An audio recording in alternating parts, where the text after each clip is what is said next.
The Xbox Game Showcase just went down, and I gotta say, it was a certified banger. Without further ado, let's get into all that. Up next.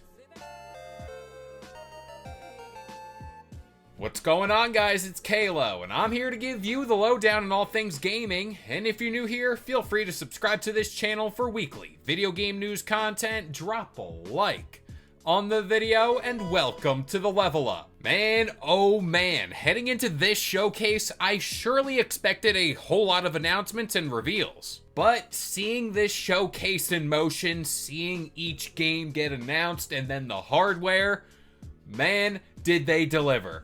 Xbox delivered the goods and more. But before we get into all that, I want to touch on this point that this time of year is what we all kind of referred to as the E3 window. Mainly because back in the day, the event was just jam-packed with all this gaming hype. And I don't know, to me, this Xbox showcase kind of encapsulated that feeling we all had, especially when we looked back on those big E3 days. This felt like a proper showcase compared to Summer Games Fest, compared to the PlayStation State of Play. I don't know, this just felt so damn good.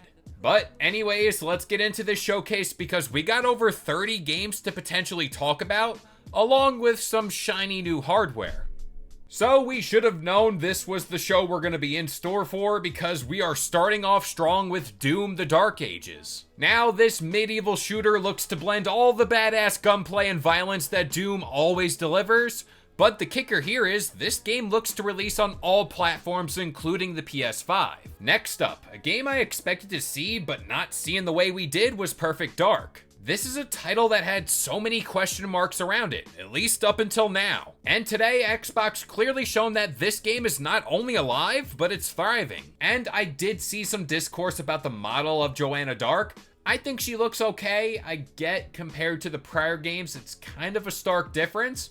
But this time around, I think she looks great. Now on to a game I was so desperate to see was Fable. We got a much needed gameplay trailer, and what's more important to me was the fact that Playground Games really captured that charming British humor that was so baked into the original games. Now, the visuals do look more realistic compared to older games, and again, this is technically a reboot from a different developer. So I guess the question now is, much like the older games, are you going to be able to create your own character and choose if you're good or evil? Now, I do think this is the case, it's gonna be back in the game, mainly because why on earth would you get rid of something that was such a core mechanic of the older titles? But Fable is coming out in 2025, so it's safe to say we're still a ways out. Now, as we do get closer to said release, I do think we're gonna get way more answers as time goes on. Now, for the sake of making this more of a typical length style of video, some quick things I wanted to look at was State of Decay 3, and that was more than welcome here. I love the gameplay we got shown, it looks creepy, it looks fun,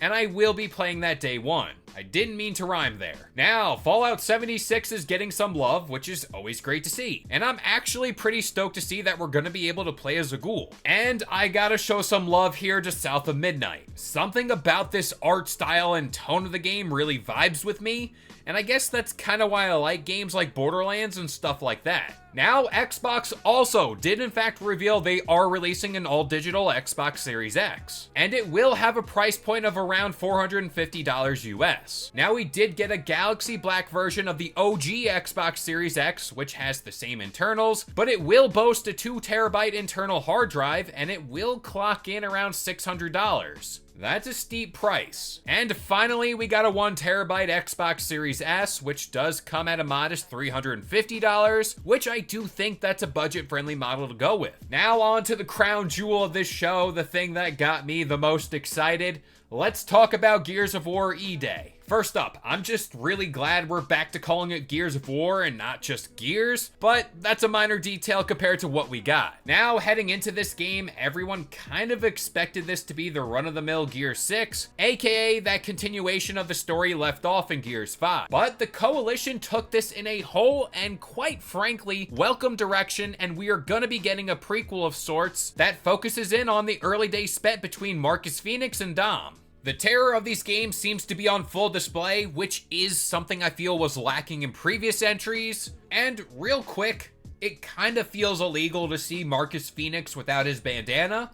It's kind of like seeing me without my hat, but I digress. But to see this now in modern day, I just can't tell you how much that means to me as a fan. And while we didn't get a release date for this game, I am led to believe this is going to launch either in 2026 or maybe even later at this point. Now, I know I didn't even speak on all the games shown at this showcase because, let's face it, there were damn near 30 plus games shown off here. And in my opinion, there really wasn't a time within this showcase that felt like a quote-unquote low moment. And I know I didn't even begin to talk about Call of Duty because more or less we got confirmation of what we kind of already knew, and it's nice to see some aspects of the older games that are back in full standards. I think Xbox no doubt needed this event, given all of the negative vibes around the brand, and it truly brought back that big E3 spirit that I mentioned earlier. This is what brings that positive energy to the Xbox brand, but also gaming in general. And just as a fan of gaming in general, this is why I make videos like this.